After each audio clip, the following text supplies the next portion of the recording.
చేసిర్రు. నేను దాన్ని 2 మాటలు చెప్పాలనుకున్నా. రామ అంటే ఎంత పుణ్యం, రామ రామ అనే పదానికి ఎంత పుణ్యం అంటే, ఒక స్వామీజీ అందరినీ తిరిగి రామ రామ రామ రామ అనిపించాలని చెప్పి ప్రయత్నం చేస్తున్నాడు. అలాంటి వాడు పిచ్చోడు చేస్తుంటే ఒకడుండి ఏం రామ పోరా నీవంటే నీకు సరిపోయింది, మా కష్టం మాకుంది, నువ్వు ఎందుకు నా ఇంట పడ్డావు, నువ్వు బతకలేక నా ఇంట పడ్డావు, నీకు ఎందుకు నీకు ఏమైనా చేసుకుంటాం, మేము నరకం పోకపోతే ఏమనికైనా పోదా నీకేటికా అని తగాద పెట్టుకున్నాం. ఎందుకంటే అయ్యో కాదురా నాయన నీ దండం పెడతారా రామ అనరా అంటే వీడు ఒంటివాడు రా వీడు పోయేటట్లేదని రామ రామ అని కోపంగా అన్నాడట.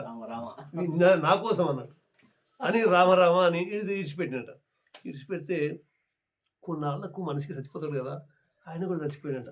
చచ్చిపోయినాక స్వర్గం పోవాలన్నా నరకం పోవాలన్నా చిత్రగుప్తుడు చూస్తున్నాడు, నీకు ఏమైనా పుణ్యాలు ఉండవా పాపాలు ఉండవా అంటే మొత్తం జాతకంలో అన్ని పాపాలే ఉండవు, పుణ్యం ఒక్కటి లేదు. ఒక్కటి రామరామ అన్నది 2 నామాలు ఉన్నాయి, 2 సార్లు అన్నాడు రామరామ అని. వీడు 2 సార్లు రామరామ అంటే వీడిని ఇక్కడ తీయాలన్నా ఏం చేయాలని ఆలోచన చేసి ఆయన చిన్నగా యమధర్మరాజుని పిలిచి అడుగుతాడంట, స్వామికి ఇటువంటి కేసు వచ్చింది, దీన్ని ఎక్కడ పంపాలి ఇళ్ళకా అంటే యమధర్మరాజు ఏమో నాకు కూడా తెలియదు, ఇది నాకు ఎప్పుడు రాలేదు ఇటువంటి కేసు, మరి దేవేంద్రుని అడుగుదామని దేవేంద్రుని అడిగిరంట.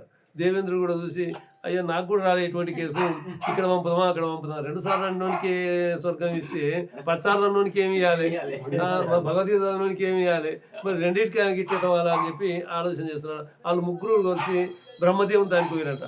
బ్రహ్మదేవ ఎక్కడ ఇవ్వాలా ఈ కేసును, మరి ఎక్కడ చేద్దామని అంటే బ్రహ్మదేవుడు అంటాడట, ఇంకా ఇది నాకు కూడా రాలేదా ఇటువంటిది, మనం విష్ణు పరమాత్మని అడుగుదాంపా అంటే విష్ణు దగ్గరికి పోయి స్వామి వీడు 2 సార్లు రామరామన్నాడు, దీనికి జాతకం వల్ల చూస్తే ఒక్కనాడు భక్తి మార్గం లేదు, అంత దుర్మార్గం ఏమున్నది, 2 సార్లు రామరామన్నాడు, వీని ఏం చేద్దామని అంటే ఇంకా ఏం చేసేది నాతానికే వచ్చిండు, ఇంకా చేసేది ఏముండదు అని చెప్పి విష్ణు అంటాడట. గొప్ప ఫలితం ఉంటుందని